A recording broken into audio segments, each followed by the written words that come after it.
সূর্যাস্তের দেশ হিসেবে পরিচিত দক্ষিণ আফ্রিকার দেশ মরক্কো। একদিকে সুবিশাল আটলান্টিক সাগর, অন্যদিকে এটলাস পর্বতমালা নিয়ে পৃথিবীর ইতিহাসে কয়েক হাজার বছর আগে থেকেই ঠাঁই করে নিয়েছে এই মরক্কো। বর্তমান মরক্কো একটি ইসলাম অধ্যুষিত দেশ। তবে মরক্কোতে শুরু থেকেই ইসলাম ধর্মের অনুসারী ছিলেন না বা ইসলাম ধর্মের কোনো প্রভাব ছিল না। তাতে কি, আদিকাল থেকেই মরক্কো পৃথিবীর বিবর্তনের ইতিহাসে এক গুরুত্বপূর্ণ অধ্যায়, যা পাঠ করা যে কোনো ইতিহাসের ছাত্রের জন্য আবশ্যক করণীয়। গবেষকরা বলেন, পৃথিবীর প্রথম হোমোসেপিয়েন্স বা আধুনিক মানুষেরা এই মরক্কো অঞ্চল থেকেই যাত্রা শুরু করেন। এর প্রমাণস্বরূপ মরক্কোতে বেশ কিছু প্রাগৈতিহাসিক ফসিল পাওয়া গেছে। সে যাই হোক, ফিরে আসি মরক্কোর ধর্মের ইতিহাসে। কিভাবে দেশটি মুসলিম অধ্যুষিত দেশে পরিণত হলো, জানতে হলে পুরো ভিডিওটি দেখার অনুরোধ রইল। তার আগে বলে রাখি, আপনি যদি এই চ্যানেলে নতুন হয়ে থাকেন তবে প্লিজ সাবস্ক্রাইব করে বেল আইকনে ক্লিক করবেন, আর যদি ইতিমধ্যে সাবস্ক্রাইব করে থাকেন তাহলে অসংখ্য ধন্যবাদ। আমাদের ভিডিওগুলো নিয়মিত ফেসবুকে দেখতে চাইলে আমাদের ফেসবুক পেজটি লাইক দিয়ে ফলো করে রাখতে পারেন। আমি রহস্য বালক আছি আপনাদের সাথে, তো চলুন ভিডিও শুরু করা যাক।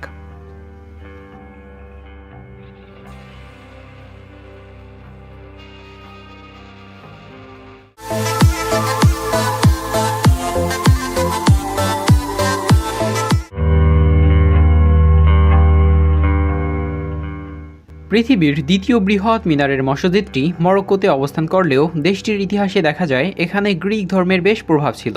এর প্রমাণ পাওয়া যায় মরক্কোর আটলান্টিক সাগর এবং এটলাস পর্বতমালার নামকরণের ক্ষেত্রে। এটলাস ছিলেন গ্রিক পুরাণে বর্ণিত এক টাইটানের সন্তান, কিন্তু এটলাসকে নিয়ে টাইটানের বেশ ভোগান্তি পোহাতে হচ্ছিল, যার ফলে এটলাসের বাবা তাকে একটি শাস্তি দেন। শাস্তিস্বরূপ এটলাস মরক্কোর ভূমিকে নিজ কাঁধে বহন করে রাখবেন। এই এটলাসের নাম অনুসারে পরে মরক্কোর সুবিশাল নীল জলরাশির নাম দেওয়া হয়েছিল আটলান্টিক মহাসাগর, এবং সেই পর্বতমালার নাম দেওয়া হয়েছিল এটলাস। এসব থেকে প্রমাণিত হয় যে মরক্কোর ভূমিতে শুরু থেকে গ্রিক ধর্মের বেশ প্রভাব ছিল। এমনকি এখনও মরক্কোতে এটলাস যে গুহা দিয়ে স্বর্গের আপেল সংগ্রহ করেছিলেন সেই গুহাটিকে সংরক্ষণ করে রাখা হয়েছে। পর্যটকদের জন্য বেশ আকর্ষণের জায়গাও মূলত এটি। মরক্কো দেশটি আটলান্টিক মহাসাগরের তীরবর্তী একটি দেশ, যার উত্তরে ভূমধ্যসাগর ও আটলান্টিক মহাসাগর সংযোগকারী জিব্রাল্টার প্রণালী অবস্থিত। এর উত্তরে স্পেনের জলসীমানা, পূর্বে আলজেরিয়া এবং দক্ষিণে পশ্চিম সাহারা অবস্থিত। পশ্চিম সাহারা মরক্কো ও মরিতানিয়ার একটি অমীমাংসিত সীমান্ত অঞ্চল, যার পুরোটাই মরক্কোর দখলে রয়েছে। কিছু জায়গা থেকে পাওয়া তথ্য বলছে মরক্কোতে ইসলাম ধর্মের শুরু হয় মুসা বিন নুসায়েবের হাত ধরে। মাওলানা তারেক জামিলের লেখা স্পেনের কান্না বইটিতে বর্বর জাতির পরিচয় গ্রন্থে লেখা হয়েছে, উত্তর আফ্রিকায় ইসলামের দাওয়াত পৌঁছানোর পর বর্বররা ইসলাম ধর্ম গ্রহণ করে। তারিক বিন জিয়াদের নেতৃত্বে তারা স্পেন বিজয়ে অংশ নেয়। তাদের অনেকেই উকবা বিন নাফে এবং মুসা বিন নুসায়েবের হাতে ইসলাম ধর্ম গ্রহণ করে। বারবারদের পরবর্তী ইতিহাস আগলবি, ফাতেমি, ইদ্রিসি, মুরাবিতুন ইত্যাদি গোত্রের সাথে অন্তর্ভুক্ত। বারবারগণ মূলত উত্তর আফ্রিকার অধিবাসী ছিল। এরা মূলত উপজাতি আদিবাসী। মাগরেব বিজয় সপ্তম শতাব্দীর মাঝামাঝি উমাইয়া খেলাফতের সময় সংঘটিত হয়েছিল। এই বিজয় মাগরেবে ইসলাম এবং আরবি উভয় নিয়ে আসে। তবে বৃহৎ ইসলামী সাম্রাজ্যের অংশ হিসেবে মরক্কো প্রাথমিকভাবে ইফ্রিকিয়া প্রদেশ হিসেবে সংগঠিত হয় এবং সাম্রাজ্যের পক্ষ হতে নির্ধারিত গভর্নর কর্তৃক শাসিত হয়। ইসলাম আগমনের ফলে আদিবাসী বর্বর উপজাতিরা ইসলাম ধর্ম গ্রহণ করে। আধুনিক মরক্কো অঞ্চলে প্রথম স্বাধীন মুসলিম রাষ্ট্র ছিল নেকোর রাজ্য। মরক্কান উপজাতিরা মুসলিম ধর্ম গ্রহণ করার পর মুসলিম প্রশাসনকে ইসলামিক আর্থিক কর বা জাকাত এবং শ্রদ্ধা প্রদান করে। আধুনিক মরক্কো অঞ্চলে প্রথম স্বাধীন মুসলিম রাষ্ট্র ছিল নেকার রাজ্য। রাজ্যটি রিব পার্বত্য অঞ্চলে প্রতিষ্ঠিত একটি আমিরাত ছিল। 739 সালে বারবার বিদ্রোহের প্রাদুর্ভাবের পর বারবাররা আরও কয়েকটি স্বাধীন রাজ্য গঠন করে। নবম শতাব্দীতে ফেসনগরে প্রতিষ্ঠিত আল কারাউইন বিশ্ববিদ্যালয় এটি তৎকালীন একটি প্রধান আধ্যাত্মিক, সাহিত্যিক এবং বুদ্ধিভিত্তিক কেন্দ্র ছিল। মধ্যযুগীয় ইতিহাস মতে আব্বাসীয় কাহিনী কর্তৃক পরিচালিত ইরাকে নিজ গোত্রের ওপর গণহত্যা থেকে পালিয়ে ইদ্রিস ইবনে আবদুল্লাহ মরক্কোতে পালিয়ে যান। তিনি আওরা বা বারবার উপজাতিদের দূরবর্তী বাগদাতে আব্বাসীয় খিলাফতের প্রতি আনুগত্য ভঙ্গ করতে রাজি করেন এবং 788 সালে ইদ্রিস রাজবংশ প্রতিষ্ঠা করে। ইদ্রিসরা ফেসকে তাদের রাজধানী হিসেবে প্রতিষ্ঠা করে এবং মরক্কোকে মুসলিম শিক্ষার প্রধান কেন্দ্র এবং একটি প্রধান আঞ্চলিক শক্তিতে পরিণত করে। এরপর 927 সালে ফাতেমীয় খিলাফত তাদের মিকনাসা মিত্রদের মাধ্যমে ইদ্রিসদের ক্ষমতাচ্যুত করে, কিন্তু মিকনাসারা 932 সালে ফাতেমীয়দের সাথে সম্পর্ক ছিন্ন করে এবং 980 সালে তাদের ক্ষমতা থেকে অপসারণ করা হয়। 11 শতকের পর থেকে স্থানীয় বর্বর রাজবংশগুলোর উদ্ভব শুরু হয়। তখন মুরাবিতুন রাজবংশ ও মুয়াহিদিন রাজবংশ মরক্কো, মাগরিব, ইবেরীয় উপদ্বীপে, আল আন্দালুস এবং পশ্চিম ভূমধ্যসাগরীয় অঞ্চলে আধিপত্য বিস্তার শুরু করে। 13 শতকের পর থেকে দেশটিতে বনু হিলাল আল আরব উপজাতি ব্যাপকভাবে অভিবাসন গ্রহণ করে। মুরাবিতুন রাজবংশ 1040 থেকে 1147 সাল পর্যন্ত মরক্কো শাসন করে। এরপর মুয়াহিদিনরা 1121 থেকে 1269 পর্যন্ত শাসন পরিচালনা করে। মুয়াহিদিনদের পতনের পর মারিনি হাফসিস বিভিন্ন রাজবংশ মরক্কো তথা মাগরবের ক্ষমতায় অধিষ্ঠিত হয়।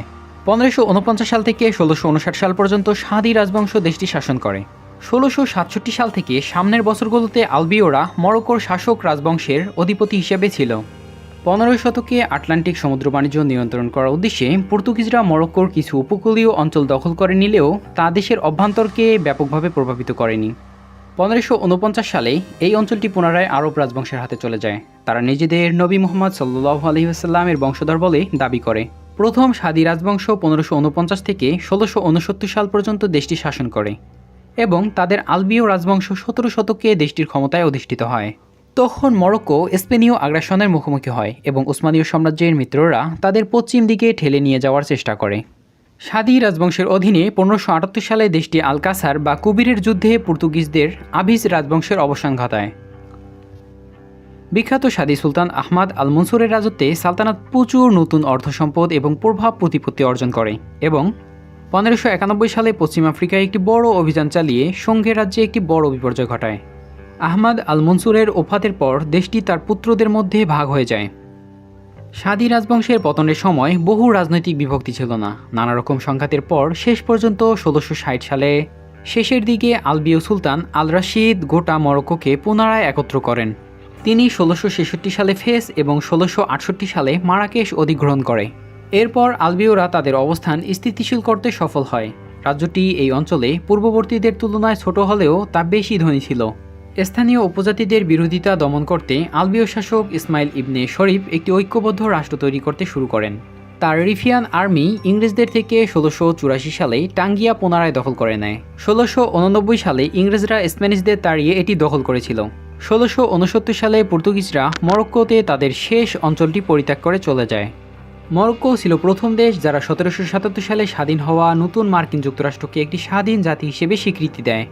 আমেরিকান বিপ্লবের শুরুতেই আটলান্টিক মহাসাগরে মার্কিন ব্যবসায়িক জাহাজগুলো বারবার জলদস্যুদের দ্বারা আক্রমণের শিকার হয়।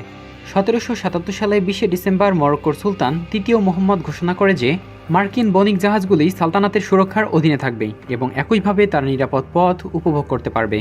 মরক্কো মার্কিন যুক্তরাষ্ট্রের বন্ধুত্বের চুক্তিটি 1786 সালে স্বাক্ষরিত হয় এবং এটি মার্কিন যুক্তরাষ্ট্রের প্রাচীনতম নিরবিচ্ছিন্ন বন্ধুত্বপূর্ণ চুক্তি হিসেবে এখনও বিরাজমান। আশা করি ভিডিওটি ভালো লেগেছে। ভিডিওটি ভালো লাগলে অবশ্যই লাইক করবেন, কমেন্ট করে জানাতে পারেন আপনার মূল্যবান মতামত। ভিডিওটি বন্ধুবান্ধবদের সাথে শেয়ার করতে পারেন এবং আমাদের চ্যানেলে নতুন হলে সাবস্ক্রাইব করে পাশে থাকার অনুরোধ রইল। একই সাথে আমাদের চ্যানেলের অন্যান্য ভিডিওগুলো দেখার আমন্ত্রণ রইল। দেখা হতে পারে পরের কোনো ভিডিওতে। ততক্ষণে সাবধানে থাকুন, সতর্ক থাকুন। ধন্যবাদ।